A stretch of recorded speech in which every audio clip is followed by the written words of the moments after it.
Well, Lewis, first of all, thank you very much for turning out for the BALC and for allowing us to come into your garage here. It's absolutely fantastic. You're welcome. Thanks for coming over. Terrific.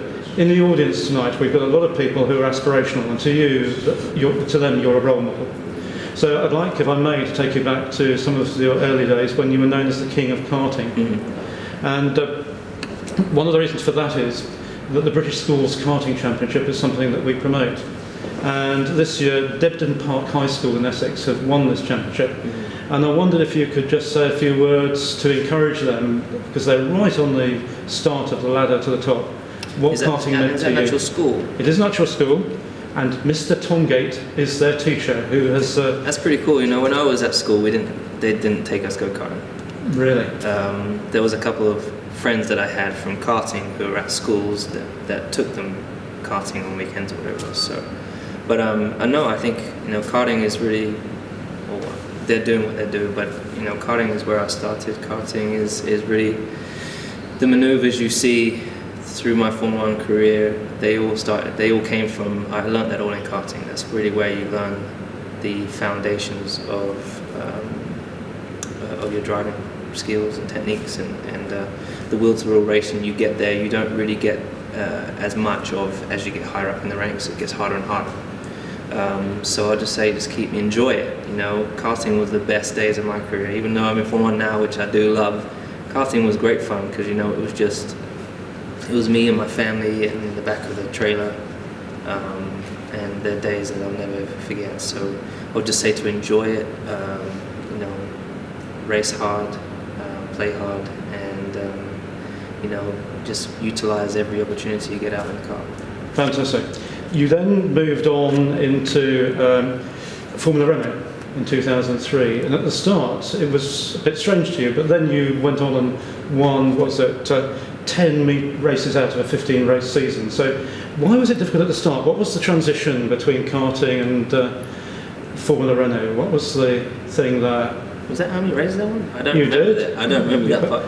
But it was a big step. Karting was all I'd known, and when you get into cars, shifting gears was all not such a big problem, but getting used to a much bigger car, power wasn't an issue. It was more downforce, getting used to downforce, which was a big step for me. You know, really utilising the tyres, really utilising, you know, coming off the brakes, not staying on the brakes through all the corners. As where, you know, in go-karts you can brake very, very late, kick out the back, and then get back on the throttles, where in cars it's completely different technique. Obviously braking is important, but you can't just get back on the gas. You know, you have to come off, run speed in, and all those kind of things. And it was difficult, definitely at the beginning. Had some ups and downs, but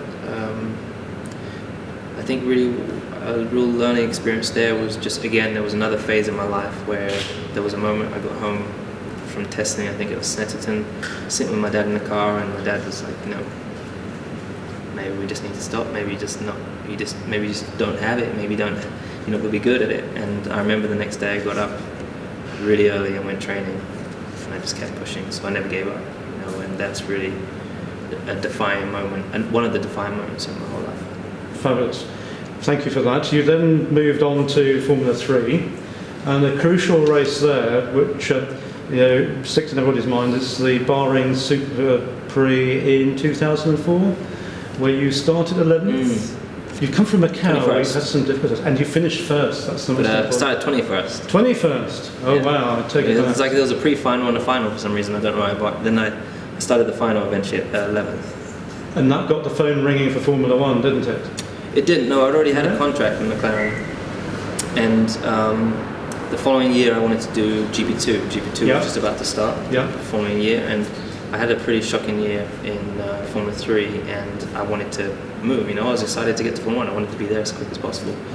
And they were like, no, you need to spend another year. And we came out of an agreement, so they tore the contract up.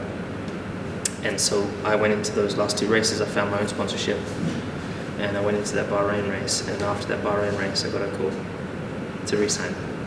So it was. I guess it was probably more ego kind of banging heads. They were right at the end of the day. I had to stay for another year, and it was the best thing because I won the Euro Series. Terrific.